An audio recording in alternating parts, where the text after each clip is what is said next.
She had an apparently serene life. From the outside, nothing seemed out of place.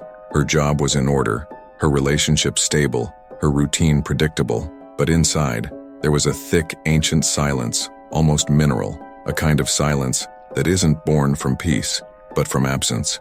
The absence of self, of feeling something real, of recognizing oneself in the mirror upon waking.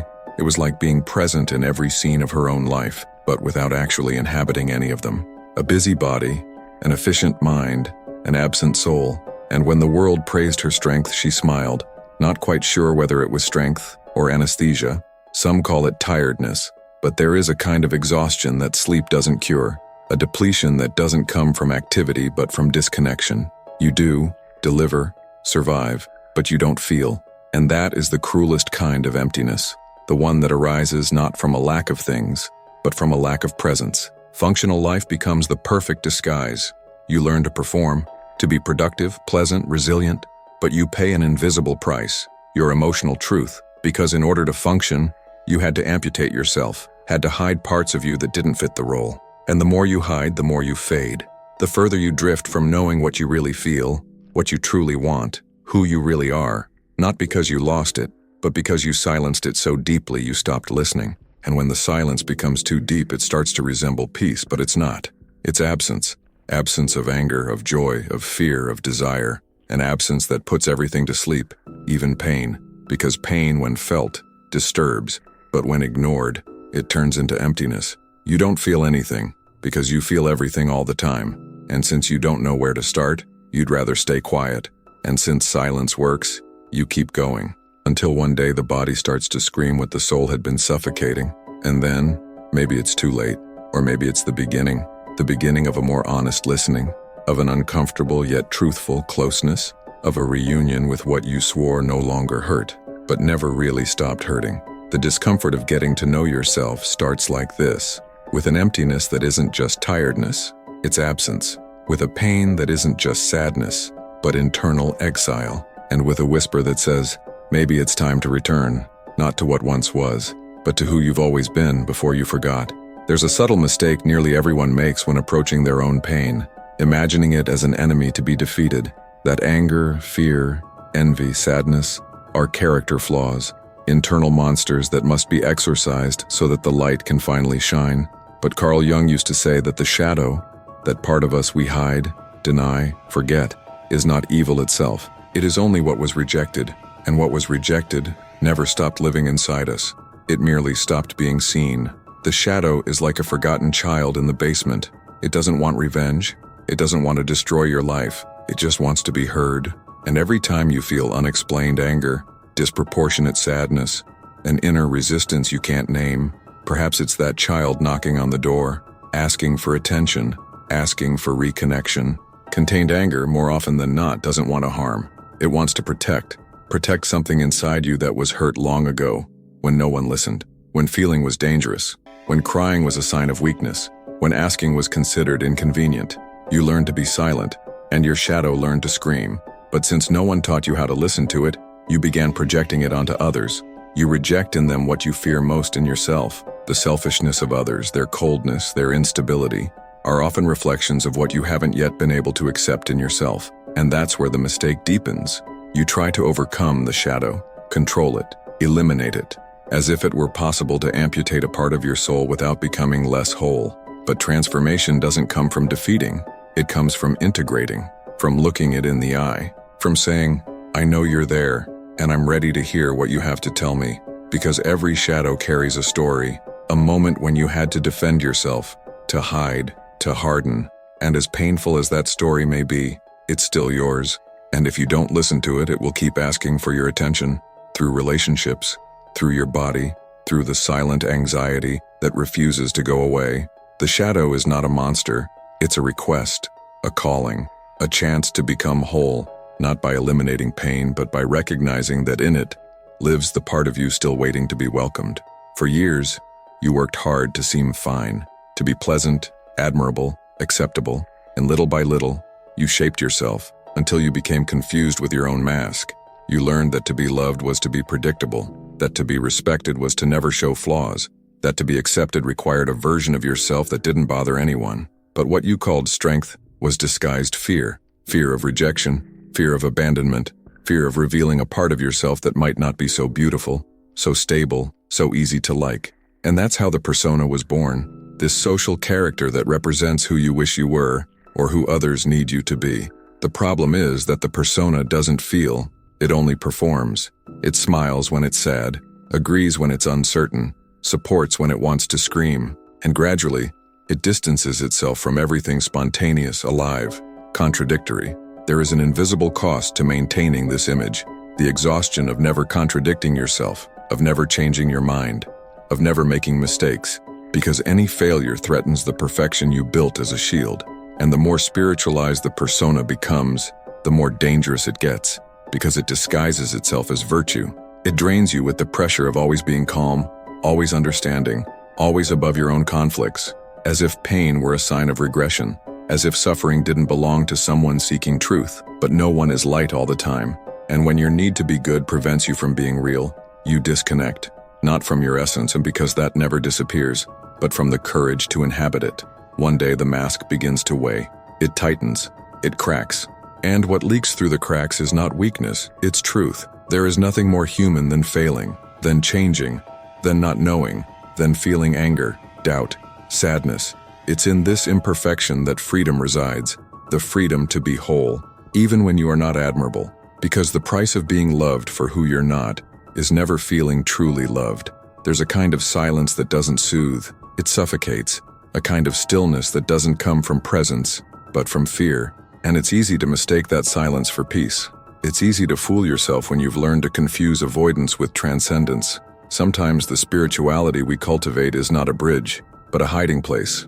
A place we go not to meet ourselves, but to escape what still frightens us too much to face.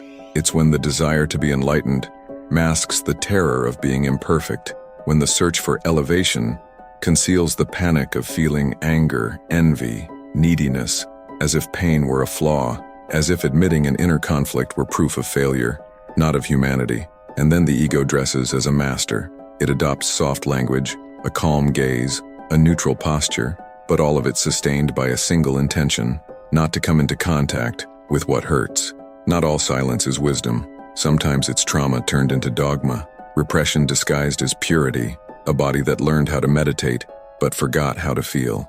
Practices that could be sacred, like silence, breath, contemplation, become refined forms of control, tools to keep chaos locked tightly behind a door. But chaos, when not heard, doesn't disappear. It only changes shape. It's possible to spend years on a spiritual path and still live far from yourself, because spirituality is not the absence of pain. It's the capacity to stay with it without trying to drive it away. There are those who search for the light like someone fleeing the night. But every true light is born from the mud. It sprouts only from where there was darkness. And if there is a path that truly transforms, it begins with the permission to be human, deeply human, before trying to be anything else. There are pains no one sees, sensations without a name, without a date, without a clear scene of origin. They simply inhabit the body like a constant presence, a tension that never fully fades, an anxiety with no apparent reason, a tiredness that can't be justified, an inexplicable urge to disappear, even when everything seems fine. These are pains that were never truly lived, only swallowed. Science has already confirmed what the body has whispered for centuries. Emotional rejection activates the same brain regions as physical pain. In other words, emotional abandonment hurts as much as a wound, but since it doesn't bleed, no one sees it, not even you. Emotional repression comes at a cost. When you decide not to feel to avoid suffering, you also shut down your ability to feel joy. You close the door to anger, but also to pleasure, to sadness, but also to affection. And gradually, you become opaque, functional, yet numb. The body, however, does not forget. It stores what the mind refuses to remember. It holds in the chest the interrupted cries, in the stomach the swallowed rage, in the shoulders the fear that found no shelter. It carries in silence the emotional memories you didn't know how to put into words. And the more you ignore it, the louder the body screams, sometimes through insomnia, other times through anxiety attacks, recurring pain, exhaustion. But the cry is always the same. Listen, the pain you silenced is still waiting for a place to come out. And maybe it's not about fully healing. Maybe it's just about letting it exist for even a moment, with dignity, without shame, without rush, without judgment. Just exist. Because what makes us sick is not the pain, it's the silence around it. The kind of loneliness that truly hurts is not being without company, it's being without presence. Not the absence of others, but the absence of yourself. It's possible to be surrounded by people and still feel profoundly alone, because no one can fill the space of the one you abandoned inside. You lost yourself trying to be accepted, trying to fit in, trying not to disappoint. And the farther you drifted from who you really were, the more a nameless emptiness began to grow. A hole that can't be filled with affection, success, or spirituality. Because what's missing isn't outside, it's inside, and it's silent. It's not others rejecting you. It's you who stopped recognizing yourself. You stopped listening to yourself. You stopped embracing yourself. And every time you ignore yourself, you reinforce the idea that there's something wrong with being exactly as you are. That's the most subtle kind of abandonment, the one that can't be seen, but echoes in every desperate attempt to please, to be good, to never bother anyone. A life built not upon authentic desires, but upon the expectations of others. And in the end, the price of this performance is the distance from your own soul. Being alone is different from being disconnected. Solitude can be fertile. It can be the womb of inner listening, the silent field where truth blooms. But disconnection generates anguish, because you sense something is wrong, but you don't know what. You only know that something's missing, and that something is you. When the need for approval drives your every step, authenticity breaks. You start to mold even your feelings to be accepted, and little by little you become unrecognizable, even to yourself. Healing, if it exists, may not lie in filling the loneliness, but in learning to inhabit that space with wholeness, like someone returning to a forgotten house, with respect, with time, with truth. There are feelings we learn to hide from a very young age. Anger is one of them. As children, we were taught that anger is ugly, dangerous, wrong. That feeling angry makes us bad, immature, weak. And so, we accumulated silent indignations, swallowed unspoken words, suppressed screams that never got the chance to be born. But anger is not the opposite of peace. It is the proof that something in you still resists, still cares, is still alive. To deny anger is to silence the last alert signal of a soul that has been ignored for too long. Because before it's destructive, anger is protective. It guards boundaries. It denounces internal injustices. It points to violated limits. The issue is not to eliminate anger, but to listen to it. Because when ignored, it doesn't disappear. It transforms into chronic fatigue, into disguised resentment, into illnesses no one can explain, into distances that arise for no clear reason. And what if the anger you try so hard to suppress is actually the most alive part of you? The part that still hasn't given up, that still wants change, that still refuses to accept the unacceptable. Maybe anger doesn't need to be suppressed but redirected. Because when it finds space to breathe, it stops hurting and starts healing. It starts building. It begins transforming despair into clarity, powerlessness into strength. Never deny your anger. It might be the only part of you still fighting for you. And when that fight is finally recognized, maybe it stops being a war and becomes reconnection. There are truths that only reveal themselves when written, not because writing holds some mystical power, but because it demands presence. When you write, you can't run. You can't disguise what you feel behind an automatic smile. You can't distract the body with another task. Writing confronts, slowly, silently, but it confronts. Writing is like placing a mirror in front of the soul, a mirror that doesn't reflect appearances, but what pulses beneath them. A mirror that reveals not what you show to the world, but what you try to hide from yourself. And what if you wrote to the part of you that you fear the most, not with censorship, not with judgment, but with listening, as if saying, "I'm here, you can speak." In that simple gesture, a reconciliation begins. When you write to the part of yourself that was forgotten, it begins to respond, sometimes with words, other times with images, with memories, with old sensations that return to the surface like echoes of something that still lives, even if in silence. Jung called this the dialogue with the shadow, a symbolic conversation with what you repressed, but never disappeared. And that dialogue can begin with an honest question. What are you trying to tell me? Sometimes the shadow responds with pain, other times with anger, still others, with an ancient sadness that seems to have no name. But in every case, what it wants most is to be acknowledged. Writing gives voice to that recognition. It creates a space where the wounded part can finally exist, without being interrupted, without being corrected, simply exist. And when that voice takes form, something softens inside, because what once was a silent weight now becomes a story that can be read, understood, rewritten. It's not about finding answers, but finally beginning to listen. There's a kind of search that seems elevated, but deep down is just fear in disguise. The search for light, for clarity, for transcendence, when born from the rejection of pain, does not liberate, it only masks. Because when the desire to evolve comes from the refusal to feel what still hurts, it becomes an escape. And every escape, no matter how sophisticated, always ends in the same place: exhaustion. A flower does not grow from clarity. It grows from the mud. It's from the darkness, the damp earth, the rejected matter, that life sprouts. And forgetting this is like trying to bloom without roots, like trying to shine without first recognizing your own night. Avoiding pain distances us from ourselves, not because pain is good in itself, but because it's a portal, a signal that something is asking to come through, something forgotten, something suppressed, something that may need to be felt before it can be transcended. Confusing evolution with refined avoidance is a real danger. It's when we learn to use beautiful words to hide ugly feelings, when we wear the costume of wisdom to avoid showing our fear, when we speak of love but can't even embrace our own anger. And in that process, spirituality loses its depth. It becomes too light, disconnected, an empty positivity that tries to convince us that everything is a lesson, even when what we most need is simply to grieve what hurt. Not everything needs to be turned into a teaching.